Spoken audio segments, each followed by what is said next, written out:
extra, 30, 40 minutes is fabulous, or maybe 15 minutes in the day. I mean, quickies sometimes are just essential. It's just a lifesaver. It really honestly is. But if you can cut 10, 15 minutes a day, that's going to help you a lot finding time to have sex. And second to that is then you have to find time to actually think about sex as well, because as women, we have got to be thinking about it more often. So my follow-up recommendation to clients who ask this question is try to set a goal for yourself to send one sexy, flirty text message to your husband a day, or once a week, maybe even. Again, you got to define what those baby steps look like to you and then do them so that you're thinking about sex more often, because when you're thinking about it, it's going to be easier for you to be motivated enough to carve out the time to actually have sex. Okay, so next question is, I feel old and boring.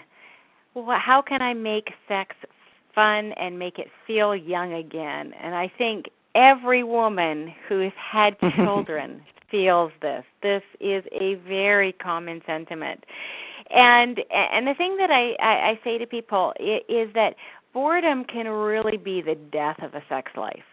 Like, boredom is a surefire way to think, do I have to do this again? And I just don't feel like it, and it's going to be the same, and I know exactly what two positions we're going to go into, if we even have two. Sometimes we just have one, and it's going to, we just all know in the back of our minds it's going to this is going to happen, then this is going to happen, then this is going to happen, and it can get stuck in a rut. So what I encourage is that if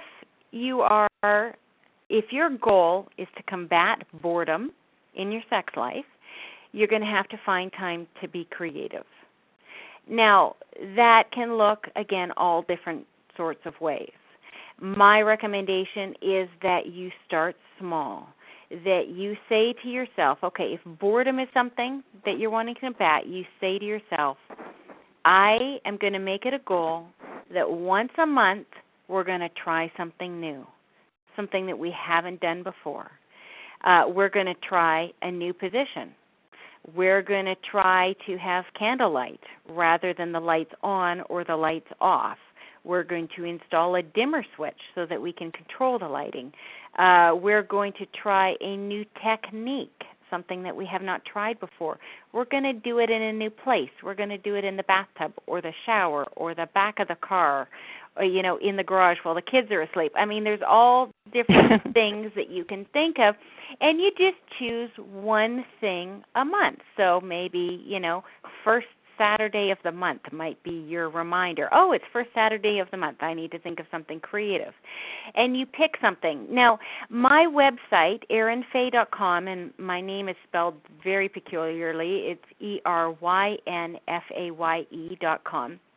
I have loads of resources on there. I have blog posts about positions. I have things on the G-spot. I have the basics on oral sex for him and oral sex for her. I have, things on how you can communicate better with your spouse about the issue. I have stuff and it's all free. You just go, it's just a blog. You go and you download the resource, or you don't even have to download, but you click on the resources.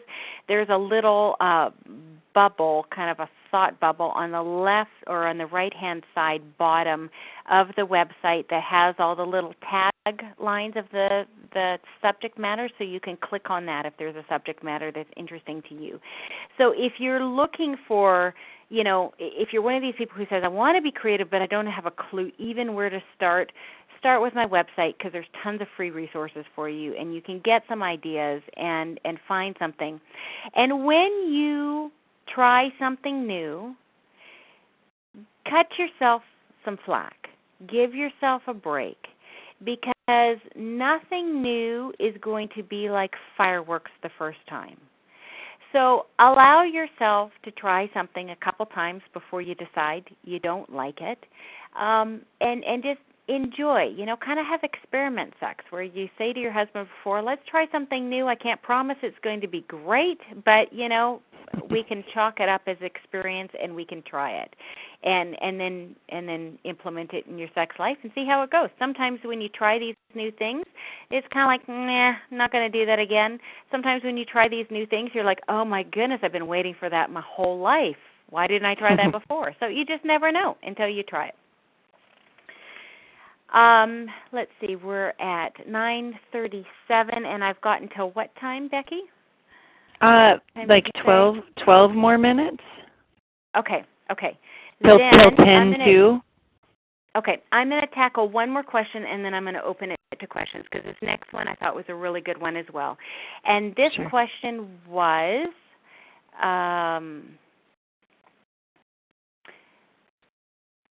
what do I do if my husband doesn't want to talk about sex or related topics?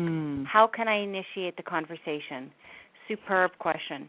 Here's some basic information on what we know about the differences between men and women.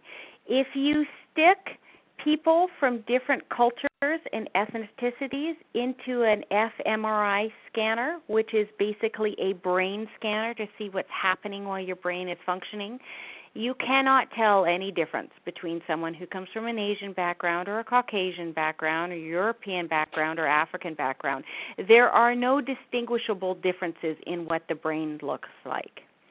If you put a man in an fMRI and you put a woman in an fMRI, it is instantly obvious that there is differences. There are differences in the male and the female brains.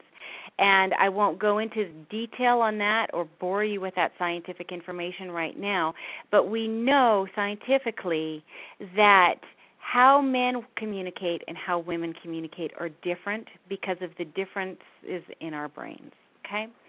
So what we know is this: men do much better communicating side by side. And we see that oftentimes, when the classic situation is guys go to hang out and the wife asks them when they came home, "What did you talk to your buddies about?" And they're like, "Nothing. We didn't talk." But they communicated. They were bonding together. It's no less deep. It's no less significant than women bonding together. It's just a different form of communication that men have. I remember asking my husband one day after he came home from golf, did you have a good time? He said, yeah, you know what? The best part was we didn't have to talk the entire time. It was awesome. And this is genuinely how a lot of men are, and it's how their brains are wired.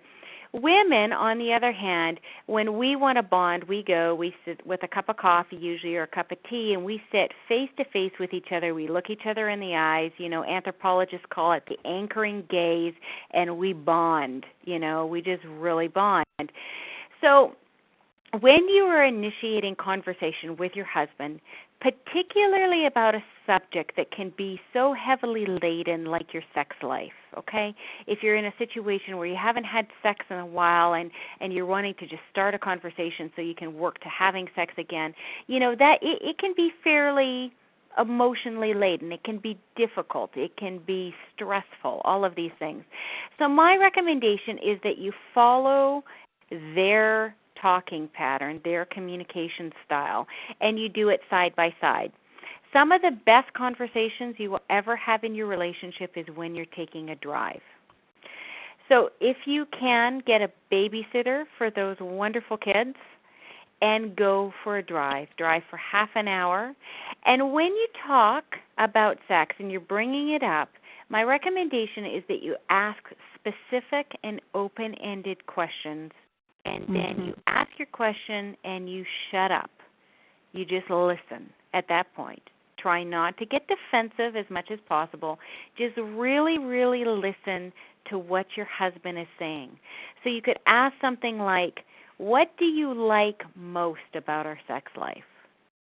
What brings you the most pleasure in our sex life? What do you miss the most about how our sex life was before the kids came along? If I could do one thing this month to make our sex life better, what would it be? Those are the sorts of questions that you can ask, and you can give them just carte blanche to answer.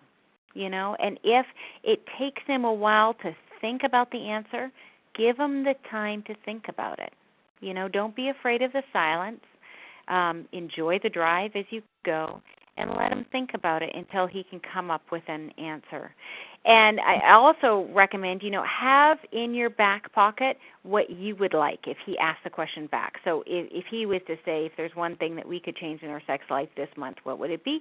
Have kind of an answer in your back pocket. But the goal of this exercise is for you to really elicit the information from him, because that is information that you can use to change so that you can get a better sex life. And that comes back around to you too. It's not just about his needs, but those sorts of things come back around to you and are helpful for you as well.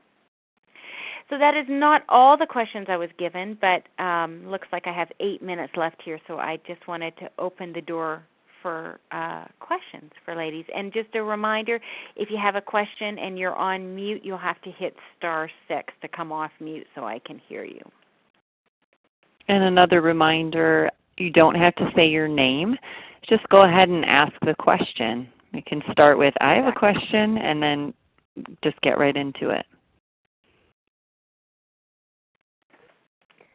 I have a question. Sure. Okay, great.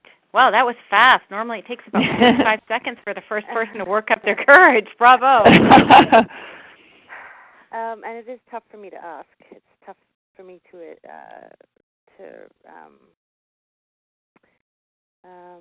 believe that it's actually happening. But I'm pretty sure my husband is avoiding sex.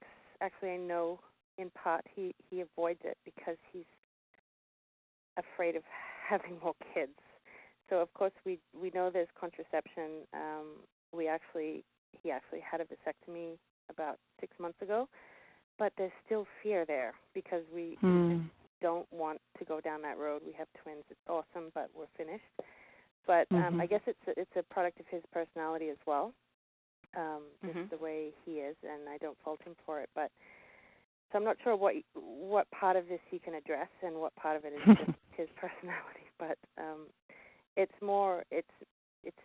it's been me pushing for it and me bringing it up, and he's not adverse to talk about it. But I know that it always comes back to his fear. Okay.